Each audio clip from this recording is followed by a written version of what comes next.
بسم الله الرحمن الرحيم. السلام عليكم ورحمة الله وبركاته. الحمد لله نحمده ونستعينه ونستغفره ونؤمن به ونتوكل عليه نعوذ بالله من شرور أنفسنا ومن سيئات أعمالنا من يهده الله فلا مضل له ومن يضلله فلا هادي له ونشهد أن لا إله إلا الله وحده لا شريك له ونشهد أن محمدا عبده ورسوله يا أيها الناس اتقوا ربكم الذي خلقكم من نفس واحدة وخلق منها زوجها وبث منهما رجالا كثيرا ونساء واتقوا الله الذي تساءلون به والأرحام إن الله كان عليكم رقيبا يا أيها الذين آمنوا اتقوا الله وقولوا قولا سديدا يصلح لكم أعمالكم ويغفر لكم ذنوبكم ومن يطع الله ورسوله فقد فاز فوزا عظيما اللهم اشرح لي صدري ويسر لي أمري واحلل عقدة من لساني يفقهوا قولي ربي زدني علما ربي زدني علما ربي زدني علما قال نبينا صلى الله عليه وسلم اللهم يا مقلب القلوب ثبت قلبي على دينك. அளவற்ற அருளாளனும் நிகர இல்லாத அன்புடையவனுமாகிய எல்லாம் அல்ல அல்லாஹ்வின் திருப்பெயரை கொண்டு ஆரம்பிக்கிறேன். கண்ணியமிக்க அல்லாஹ்வின் நல்லடியார்களே, என் குடும்பத்தினர்களே, உங்களுக்கு மத்தியில் நான் பேச இருக்கக்கூடிய தலைப்பு என்னவென்றால் சல்மான் ஃபாரிசி ரலியல்லாஹு அன்ஹு அவர்களுடைய வரலாறை பற்றி நாம் பார்க்க இருக்கின்றோம். இந்த காலகட்டத்தில் அல்லாஹ் நமக்கு எவ்வளவோ நியமத்துகளை கொடுத்திருக்கின்றான். அதை அனுபவிக்கக்கூடிய நாம் அல்லாஹ்வுக்கு நன்றி கடன் பட்டவர்களாக இருக்கிறோமான்னு பார்த்தா நன்றி கடன் இல்லாதவர்களாக இருக்கிறோம். அப்படி அல்லாஹ் நமக்கு கொடுத்த நியமத்திலே சிறந்த நியமத்துனா என்ன அப்படின்னா அறிவாற்றல். எந்த சமுதாயத்துக்குமே கொடுக்காத அப்படி ஒரு அறிவாற்றல் இந்த சமுதாயத்திற்கு எல்லாம் கொடுத்துருக்கோம். இந்த சமுதாயத்துக்கும் கொடுக்காத ஒரு அறிவாற்றலை நம்ம சமுதாயத்துக்கு எல்லாம் கொடுத்துருக்கோம். எந்தெந்த நாடு எப்படி எப்படிலாம் இருக்குது, எந்தெந்த நாடுடைய கொடி எப்படி இருக்குது, எந்தெந்த நாட்டுடைய ரூபாத்தாள் எப்படி இருக்குது, அந்த நாட்டுடைய கொள்கை என்ன, அதே மாதிரி விஞ்ஞான ரீதியாக ராக்கெட்டில் இருந்து ஃப்ளைட்டில் இருந்து வானவில்லில் இருக்கக்கூடிய ஆராய்ச்சிகள், இது போன்ற கடலில் எடுத்திங்கன்னா அது போகக்கூடிய மேப்புகள் எப்படி இருக்கும், எந்த திசையில் என்ன வரப்போகுது, அந்த மாதிரி அல்லாஹ் இந்த உலகத்துக்கு எந்த சமுதாயத்துக்குமே கொடுக்காத ஒரு நியமத்தை அல்லாஹ் என்ன பண்ணியிருக்கிறான், இந்த சமுதாயத்துக்கு கொடுத்துருக்கிறான். ஆனால் இந்த சமுதாயத்துடைய பலகீனம் என்னது, குறுகிய காலகட்டத்தில் இறந்து போயிடும். 60 வயசுலேயோ அதுக்கு 60 வயசுக்கு மேலே போகிறது தான் போனஸ். அதுக்குள்ளேயே ஆயிரும்.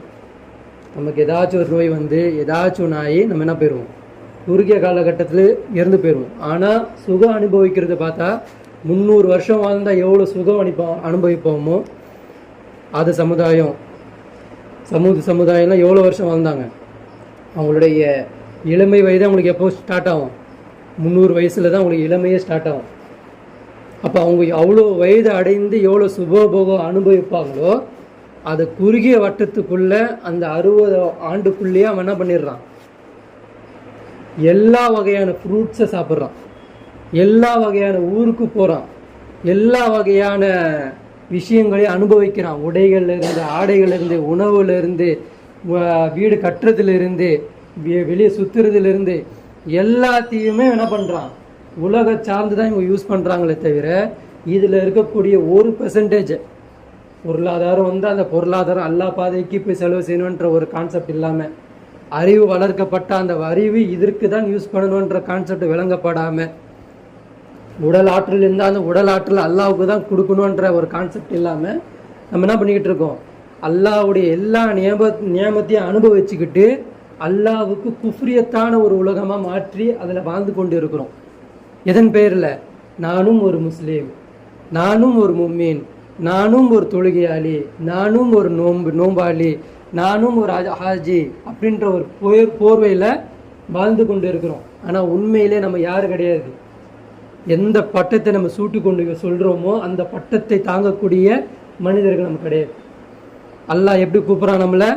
யாயுல்லதி நாமனு இமான் கொண்டவர்களை உதுகுலு ஃபி சில்மி காஃபா, இஸ்லாத்தில் எப்படி வந்துருங்க, தன்னை முழுமையாக அர்ப்பணிச்சுட்டு உள்ள வாங்கன்றான். வாழ்வாதாரம், பொருளாதாரம், என்னது நேர்ச்சை, அடிப்பணிதல் எல்லாமே நீங்கள் என்ன பண்ணுங்க, முழுசாக எனக்கு கொடுத்து உள்ள வாங்க, அறகுறையாக வராதிங்கன்றது தான் அல்லாஹ் வைக்கக்கூடிய முதல் கண்டிஷன். டிஸ்க்ளைமர் போடுவாங்க இல்லையா, அது முதல் அப்ளை என்னது, இஸ்லாத்துக்குள்ளே நீங்கள் எப்படி வரணுமா, தன்னை முழுமையாக அர்ப்பணித்தவர்களாக உள்ள வாங்க. ஏன் அப்படி கூப்பிடுறான்? அப்படி வரும்போது அவங்களுடைய உண்மையான டெடிகேஷன் என்னன்னு உங்களுக்கு தெரியும். ஒரு பணக்காரன் பையன் இருக்கிறான், அந்த பையன் ஒரு 500 ரூபாய் 1000 ரூபாய் தால செலவு செய்கிறான். அது அவனுக்கு கஷ்டமா? வீண்வரையம் செய்கிறான், நிறைய வீண்வரையம் செய்கிறான். அது அவனுக்கு எதாவது இருக்கு, அதில் ஏதாவது உனக்கு புரியுமா? எவ்வளோ வீண்வரையம் செஞ்சாலும் அதில் ஒரு கஷ்டம் அவனுக்கு தெரியாது.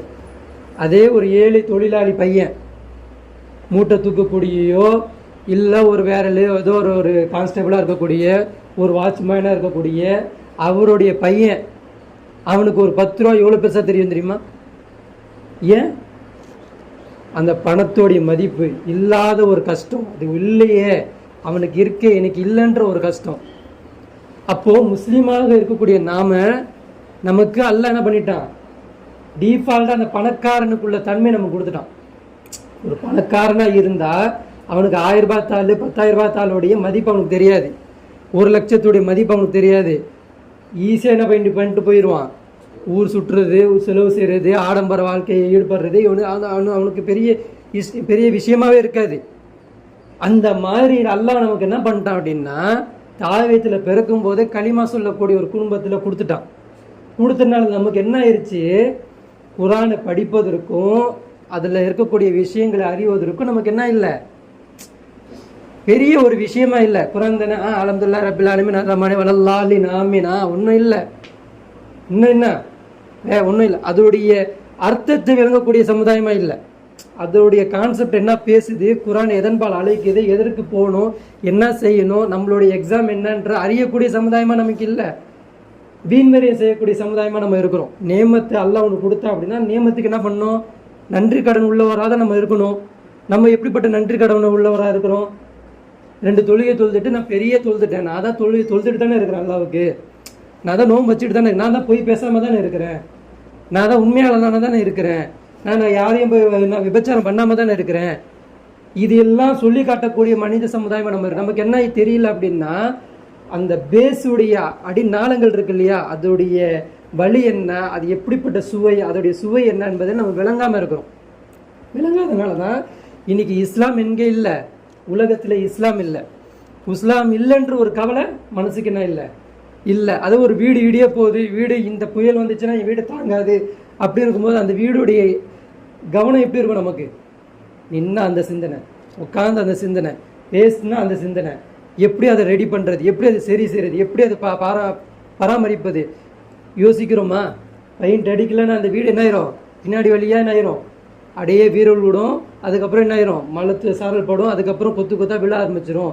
அதை வீடு கட்டணும், அதுக்கு சம்பாதிக்கணும், அதுக்கு சேர்க்கணும், யூஸ் பண்ணுறோமா? அப்போ ஆனால் இந்த இஸ்லாமிய இன்னைக்கு இல்லையே, இஸ்லாமிய இன்னைக்கு இல்லையே, அல்லாவே இல்லையே, அல்லாவுடைய ஹுக்குமியத்து இல்லையே, ஹாக்கிமியத்து இல்லையே, எதுவுமே இல்லையே. ஆனால் மனசு வலிக்குதா, மனசு கஷ்டமாக இருக்கா? எதுவுமே இல்லை.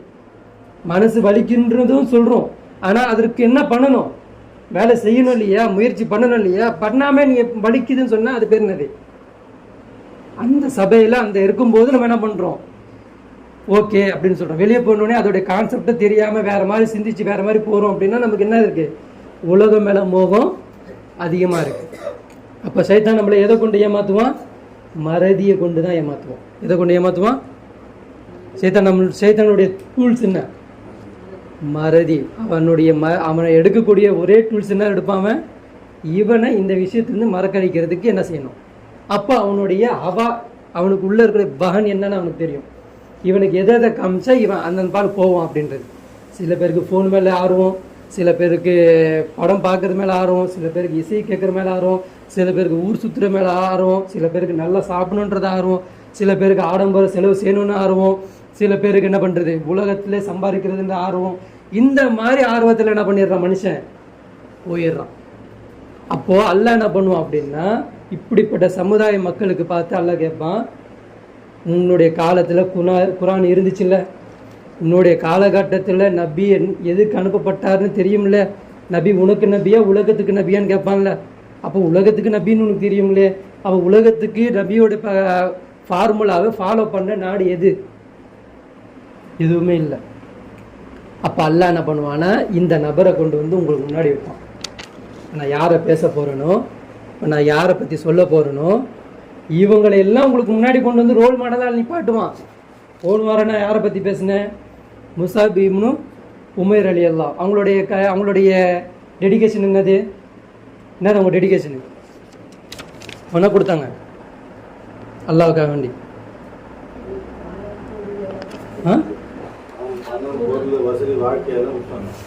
அவங்களுக்கு அல்லாஹ் அவ்வளோ பெரிய செல்வ சீமாட்டி அவங்க. ஆனால் என்ன பண்ணாங்க? இஸ்லாத்தை ஏற்றுக்கிட்ட ஒரே காரணத்துக்காக வேண்டி எல்லாத்தையும் தனக்கே என்ன பண்ணிக்கிட்டாங்க? ரத்து பண்ணிக்கிட்டாங்க. எல்லாத்தையும் விட்டு வந்தாங்க, டெடிகேஷனாக வந்தாங்க. இந்த மாதிரி எல்லாம் என்ன பண்ணுவான்? முஸாப் இப்னு உமைர் ரலியல்லாஹு கொண்டு வந்து காட்டுவான். அதே மாதிரி சல்மான் ஃபாரிஸ் ரலியல்லாஹு அவங்களையும் கொண்டு வந்து என்ன பண்ணுவான்? காட்டுவான். இப்போ இவங்க வரலாறுக்குள்ளே போகும். இவங்க எப்படிப்பட்ட அவங்களுடைய வாழ்க்கையில் அல்லாஹ்வுக்கு எப்படி டெடிகேஷனாக வேலை செஞ்சாங்க, எப்படியெல்லாம் அர்ப்பணித்தாங்க, எப்படியெல்லாம் அவங்க தியாகம் பண்ணாங்க, எப்படியெல்லாம் கஷ்டப்பட்டுருக்குறாங்க.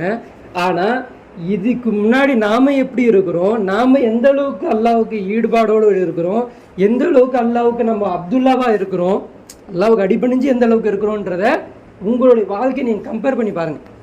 நம்மளுடைய வாழ்க்கையை இவருக்கு அவருக்கு கம்பேர் பண்ணி வச்சோம்னா ஒரு படி கூட நம்ம தாண்ட மாட்டோம். அந்த அளவுக்கு பின்தங்கியவர்களாக நம்ம இருக்கிறோம். அப்போ இவர்கள் எல்லாம் தேடக்கூடிய சமுதாயமாக நம்ம இருக்கணுமா இல்லையா? நமக்கு என்ன இல்லைன்னா, இப்போ நேற்று கூட ஒரு வீடியோ பார்த்தேன் நான், தாபூத்து பற்றி. அது வீடியோ சூப்பராக இருந்தது. இந்த மாதிரி நம்ம என்ன பண்ணணும்? விளங்கணும். முதல்ல அல்லாஹ்னா யாருன்னு தெரியணும். அல்லாஹ் ஒரு 25 நபிமார்களை பற்றி பேசுகிறான். அந்த 25 நபிமார்களை பற்றி நமக்கு தெரியணும். அதுக்கப்புறம் என்ன பண்ணணும்?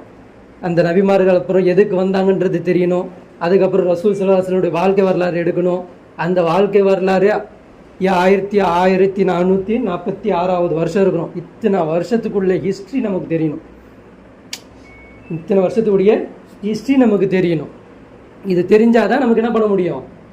குரான் புரியும், வரலாறு புரியும். ரசூல் எதுக்கு ஆதம் நபியிலேருந்து ரசூல் ஸல்லல்லாஹு அலைஹி வஸல்லம் வந்த நபிமார்கள் ஏன்னு புரியும். அதே மாதிரி என்ன புரியணும்? நமக்கு கரண்ட்டில் நடக்கக்கூடிய விஷயங்கள் நமக்கு தெரியணும். இப்போ என்ன நடந்துக்கிட்டு இருக்கு, இது எதோடு மேட்ச் ஆகும், இது ரசூல்லாவோட ஹதீஸோட எப்படி மேட்ச் ஆகுது, இது நடந்துச்சுன்னா இது மூலிமா என்ன ஃபித்னால வெளியே வரும்ன்றது அஃபேர், நமக்கு கரண்ட்டில் நடக்கக்கூடிய அஃபேர் நமக்கு என்ன பண்ணணும்? தெரியணும். இது தெரிஞ்சு இது ரெண்டும் நமக்கு கனெக்ட் பண்ணி தெரிஞ்சாதான் மறுமை நாளில் நமக்கு புரியும். மறுமை நாளுக்கு என்ன டெடிகேஷன் பண்ணணும், அதுக்கு எதுக்காண்டி எப்படி ஓடணும், அதுக்காண்டி முன் தயாரிப்பு என்ன பண்ணணும் அப்படின்றது புரியும். நம்ம எங்கே நிற்கிறோம்? அல்லாஹ்வை நம்புகிறோம், 25 நபிமார்களை நம்புகிறோம். அதோடு எங்கே ஜம்ப் அடிக்கிறோம்? ஒரே ஜம்ப் எங்கே அடிக்கிறோம்? நேராக மறுமை நாளுக்கு போய் நிற்கிறோம். நடுவில் நிற்கிற 2 விஷயங்களை விட்டுறோம். எதை? ரசூல் ஸல்லல்லாஹு அலைஹி வஸல்லம் அப்புறம் வந்த என்னென்ன ஃபித்னாக்கள் வந்தது, என்னென்ன ஃபித்னாக்கள் தோன்றியது, அதன் மூலமாக எப்படிலாம் முஸ்லீம்கள் பாதிக்கப்பட்டாங்க, எந்த முஸ்லீம் சத்தியத்தில் நின்னாங்க, எந்த முஸ்லீம் அசத்தியத்தில் நின்னாங்கன்றதை விளங்க மாட்டேங்குது. இன்னைக்கு நம்மளுடைய எதிரி யாரு? முஸ்லீமுக்கு கிட்ட தெரியாது, சைத்தான் தான் சொல்லுவோம். மனித ரூபத்தில் உருவக்கூடிய சைத்தான் யார் யாருக்கு தெரியுமா? என்னென்ன ஃபித்னாக்கள் ரெடி பண்ணுறான்னு தெரியுமா? தெரியாது. இப்படி இருந்தோம் அப்படின்னா அல்லாஹ் கிட்ட கை செய்தப்பட்டவர்களாக தான் போய் நிற்போம். இந்த அமல் நம்மளை காப்பாற்றாது. இது நம்மளுக்கு என்ன பண்ணும்? நம்மளை நரகத்தில் தான் கொண்டு போய் தள்ளும். ஏன்? உங்ககிட்ட டெடிகேஷன் இல்லை. இப்போ இந்த சல்மான் ஃபாரிஸ் ரலியல்லாஹு அவங்க என்ன பண்ணுறாங்க அப்படின்னா, இவங்க எப்படிப்பட்டவங்க அப்படின்னா, இவங்க அரபு குலத்தில் பிறந்தவங்க கிடையாது. இவங்க எங்கே பிறக்கல? அரபு தேசத்தில் பிறந்த சஹாபி கிடையாது. சரி, அப்போது மதீனாவில் பிறந்தவரா? மதீனாலையும் அவர் பிறக்கலை. இவர் பிறக்கும்போது ரசூல் ஸல்லல்லாஹு அலைஹி வஸல்லம் பற்றி இவர்கிட்ட சொல்லப்படுதா? இல்லை. இவர் ஒரு விஷயத்தை தேடுறாரு, ஒரு விஷயம் நன்மைன்னு இப்போ புரியுது, அந்த நன்மையின் பால் ஓடணும்னு தெரியுது. ஆனால் யார் இல்லாமல் போகிறாரு? உலகத்தில் அல்லாஹ் தான் இறை தூதர், அல்லாஹ் தான் இறைவன்றது அவருக்கு புரியல. நபின்னு ஒருத்தன் வந்திருக்கிறாங்கன்றதும் அவருக்கு தெரியாது. இவர் யார் குடும்பத்தில் பிறக்கிறாரு? ஒரு நெருப்பு வணங்கக்கூடிய குடும்பத்தில் பிறக்கக்கூடியவர். எங்கே பிறக்கிறாரு? ஈரான் நாட்டில். இன்னைக்கு ஈரான் சொல்லுவோம், அன்னைக்கு என்ன சொல்கிறாங்க? பாரசீக நாடுன்னு சொல்லுவாங்க.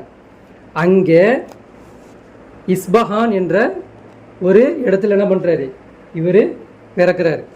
இவங்க அப்பா எப்படிப்பட்டவர் அப்படின்னா மிகப்பெரிய செல்வந்தர். எப்படிப்பட்டவர் இவர்? மிகப்பெரிய செல்வந்தர். எப்படி முசாப் இப்னு உமைர் எல்லாம் எப்படி மிகப்பெரிய செல்வந்தரோ, இவனும் எப்படிப்பட்டவர்? மிகப்பெரிய செல்வந்தர். இன்னைக்கும் நீங்கள் எடுத்து பாருங்கள், மக்கால இருந்து ஈரான் நாடு எவ்வளோ தூரம்னு பாருங்கள். இன்னைக்காவது நியூஸ் பேப்பர் இருக்குது, இன்டர்நெட் இருக்குது, எங்கேருந்து எப்படி தொலைபேசி இருக்குது, தொடர்பு கொள்ளலாம். ஈரான் எங்கே இருக்குது? மதினா எங்கே இருக்குது? கற்பனை பண்ண முடியுமா? நடந்து போக முடியுமா? போயிருக்கிறாங்க. அதாவது அல்லாவை நேசிக்கக்கூடிய அடியானா மாறிட்டாங்க அப்படின்னா அவங்களுக்கு தூரம் என்ன கிடையாது, பெரிய தூரம் கிடையாது. அவங்களுக்கு பாரம் சுமை பெருசாக தெரியாது, கஷ்டம் பெருசாக தெரியாது. இன்றைக்கி மேப் எடுத்து பாருங்கள், ஈரான் நாடு எங்கே இருக்குது, மதினா எங்கே இருக்குன்னு பாருங்கள். எத்தனை படித்தரங்கள் தாண்டி இருக்கா தெரியுமா? ஒரு நன்மையை அறிவதற்கு அல்லாஹ் தான் இந்த உலகத்தில் கடவுள். ரசூல் ஸல்லல்லாஹு அலைஹி வஸல்லம் தான் இறை தூதர் என்ற ஒரு விஷயத்தை அவங்க புரியறதுக்கு எவ்வளோ படித்தரங்கள் தெரியுமா கடந்திருக்கிறாங்க. இப்போ இவங்க எங்கே இருக்கிறாங்க? இஸ்பஹான்ன்ற இடத்துல இருக்கிறாங்க. இவங்க அப்பா எப்படிப்பட்டவர்? நெருப்பு வணங்கி. எப்படி இப்ராஹிம் நபியுடைய காலத்தில் எப்படி அவங்கள நெருப்பு வணங்கக்கூடியவராக இருந்தாங்க, அந்த மாதிரி ஒரு கூட்டத்தில் இவரும் என்ன பண்ணுறாங்க? பாப்பாவும் நெருப்பு வணங்கக்கூடியவர். எப்படிப்பட்ட நெருப்பு வணங்கிகள் அப்படின்னா, ஒரு நெருப்பு ஓப்பன் வச்சிட்டாங்க அப்படின்னா அந்த நெருப்பு என்ன பண்ணிடக்கூடாது, அணைஞ்சிடவே கூடாது. அது என்ன பண்ணிடணும்?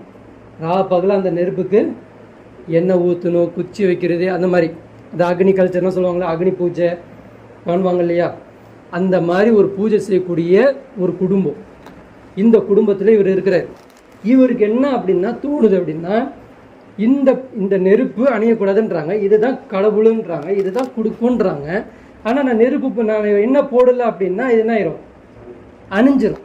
இப்போ அணைஞ்சது எப்படிடா கடவுளாக இருக்க முடியுன்றது யோசிக்கிறார். எந்த வயசில்? 14 வயசில். நீ நான்லாம் எப்படி மாட்டுவோன்னு பாரு அல்லாஹ்கிட்ட.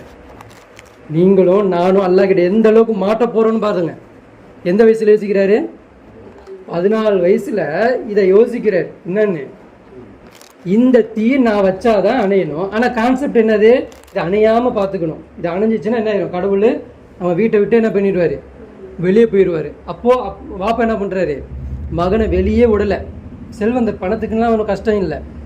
பையனை என்ன பண்ணுறாரு அப்படின்னா தான் கூடியே வச்சுக்கிட்டு மகனை நெருப்பு வணங்கி தான் நம்மளுடைய ஃபேமிலியோடைய கல்ச்சரு, இதுதான் நம்ம பண்ணணும், இதுதான் நம்ம ஃபார்முலா, நம்மளுடைய கலாச்சாரம் இதுதான், இதை நீ கவனித்து பார்த்துக்கோ அப்படின்னு சொல்லிட்டு என்ன பண்ணுறது, சின்ன வயசுலேருந்தே அது பார்த்துக்கிட்டு வளர்த்துக்கிட்டே வர்றாரு. நெருப்பு தினமும் என்ன பண்ணுறது, எண்ணெய் ஊற்றுறது, இதையே பார்த்துட்டு 14 வயசு வரைக்கும் வர்றாரு. 14 வயசில் அவருக்கு ஒரு டாட்டிங் யோசிக்கிறாரு.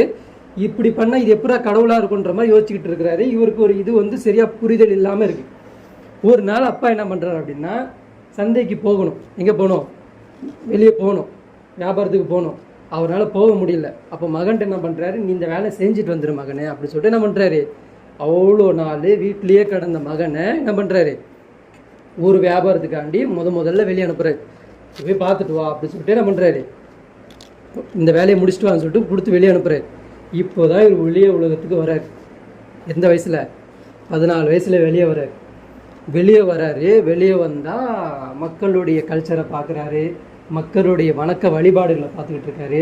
இது எல்லாம் பார்க்குறாரு. அப்போ அவருக்கு முன்னாடி ஒரு ஆலயம், கிறிஸ்துவ ஆலயம் என்ன பண்ணுது, தென்படுது. சொன்ன வேலை என்ன, அந்த கடைக்கு போய் இந்த வேலையை வாங்கிட்டு வா, மளிகை சாமான் ஏதோ பண்ணிட்டு வான்றது தான் வேலை. வந்தவர் அவருக்கு டாட்டில் என்ன இருக்குது, நெருப்புன்றது ஒரு கடவுள் கிடையாது, இதுக்கு எதுவுமே கிடையாது, இந்த அணைஞ்சிச்சுன்னா முடிஞ்சிடும், அப்போ இது உண்மையான கடவுளாக இருக்காதுன்றது மனசில் ஓடிக்கிட்டு இருக்கு. சரியா? வெளியே வந்து இவர் என்ன பண்ணணும், அந்த வேலையை தானே பார்க்கணும். பார்க்குறதை விட்டுட்டு என்ன பண்ணுறாரு, மக்கள்லாம் ஒரு ஜப பூஜைக்கு போகிறாங்க, அதாவது கிறிஸ்தவ ஆலயத்துக்கு போகிறாங்க. இதை பார்க்குறாரு. இவர் போய் என்ன பண்ணுறாரு, அந்த சபைக்குள்ளே போகிறார், அந்த ஆலயத்துக்கே போயிடுறாரு. ஆலயத்துக்குள்ளே போய் உட்கார்றாரு. உட்காந்து பார்க்குறான், அவங்கெல்லாம் என்ன பண்ணிகிட்டு இருக்கிறாங்க, அவங்க பூஜையை அவங்களுடைய ஜபத்தை பண்ணிக்கிட்டு இருக்கிறாங்க. ஜபத்தை பண்ணுறதெல்லாம் பார்க்கும்போது இவருக்கு நல்லா இருக்குது. ஒரு இறைவனுடைய வேதத்தை வைக்கிறாங்க, அதில் படிக்கிறாங்க, அதை பற்றி அறிவுரை சொல்கிறாங்க, இதெல்லாம் நல்லா இருக்குது. இதில் என்ன இல்லை, இதில் கடவுள் எப்படி பேசுறது இருக்குது அப்படின்றது அவர் என்ன பண்ணுறாரு, அவங்க பேசக்கூடியதெல்லாம் கவனித்து கேட்கும்போது அவருக்கு மனசு இன்பமாக இருக்குது. புரியுதுங்களா? ரசூல் ஸல்லல்லாஹு அலைஹி வராத வரைக்கும் யார் இறை தூதர்? ஈசா அலைஹிஸ்ஸலாம் தான். புரியுதுங்களா? அந்த மார்க்கத்தை அவர் என்ன பண்ணுறாரு, யாரும் போதிக்காம இவரே என்ன பண்ணுறாரு, அந்த மார்க்கத்துக்குள்ளே வர்றாரு. அப்போ யார்? நெருப்பு வணங்கி. ஆனால் இவர் எப்படியா மாறுறாரு, தன்னை அணியிலேருந்து அவர் என்ன பண்ணுறாரு, தன்னை ஒரு கிறிஸ்துவனான்னு என்ன பண்ணுறாரு, களிமா சொல்கிறாரு. களிமா சொல்லிட்டு இரவு நேரத்தில் என்ன பண்ணுறாரு, வீட்டுக்கு வர்றாரு. அப்பாவுக்கு இங்கே என்ன இல்லை, பையன் போன பையனை காணுமே, என்ன ஆச்சுன்னு சொல்லிட்டு ரொம்ப கவலைப்பட்டு அறக்க பறக்க ஆறுலாம் வச்சு திரட்ட ஆரம்பிச்சா, பையன் போயிட்டாடா, ரொம்ப நாளாக வீட்டில் வச்சுருந்தேன், வெளியே போய் சொன்னால் வரல அப்படின் போது ரொம்ப கவலைப்பட்டு ஆட்களை வச்சு தேடி பார்க்குறாரு. பையன் என்ன பண்ணுறாரு, இரவு நேரத்தில் உள்ள வர்றாரு. வீட்டுக்கு வந்து அப்பா கட்டி அடிச்சு, எங்கடா போனோம் அவனை, ஏன்னா இப்படி லேட் பண்ண, எங்கே போனேன், என்ன ஆச்சு அப்படின்னா, பையனுக்கு எப்படிப்பட்ட பழக்கம் இல்லை, போய் சொல்லக்கூடிய பழக்கம் இல்லை. என்ன பண்ணுறாரு, உண்மையை சொல்கிறாரு. இந்த மாதிரி வாப்பா, நம்மலாம் நெருப்பு வாங்கிட்டு இருக்கோம், இது தப்பாக தெரியுது வாப்பா, இதுக்கு நம்ம நெருப்பு வந்தமோ என்ன போட்டால் தான் என்ன ஆகும், அது எரிஞ்சிக்கிட்டு இருக்கும், அது போடலன்னா என்ன ஆயிரும், அணைஞ்சிரும் அப்பா. ஆனால் வெளியே என்ன பண்ணுறாங்க, ஒரு ஜப பூஜை நடக்குது, அங்கே இறைவனுக்காக வேண்டி வேதத்தை வச்சு ஓதுறாங்க, இந்த கல்ச்சர் நல்லா இருக்கு பாப்பா, நம்ம அதுக்கு மாறுவோம் அப்பான்னு சொல்லும்போது அப்பா என்ன பண்ணுறாரு, அப்போ தான் தன்னுடைய உண்மையான முகத்தை காமிக்கிறார் மகனுக்கிட்ட. மகனே, அடுத்த முறை அந்த சபைக்கு நீ போகக்கூடாது, அடுத்த முறை அந்த இடத்துக்கும் நீ போகக்கூடாது அப்படின்னு சொல்லிட்டு, இதுதான் உனக்கு லாஸ்ட் வார்னிங் சொல்லிட்டு மிரட்டுறாரு. ஆனால் பையனுக்கு ஆர்வம் இப்படி இருக்குது, பார்த்துட்டார் ஒரு முறை, மறுபடியும் என்ன பண்ணுறாரு, அந்த இடத்துக்கு போகணுன்னு ஆர்வம் இருக்குது. மறுபடியும் அப்பாவுக்கு தெரியாமல் என்ன பண்ணுறாரு, போயிட்டு வந்துடுறாரு.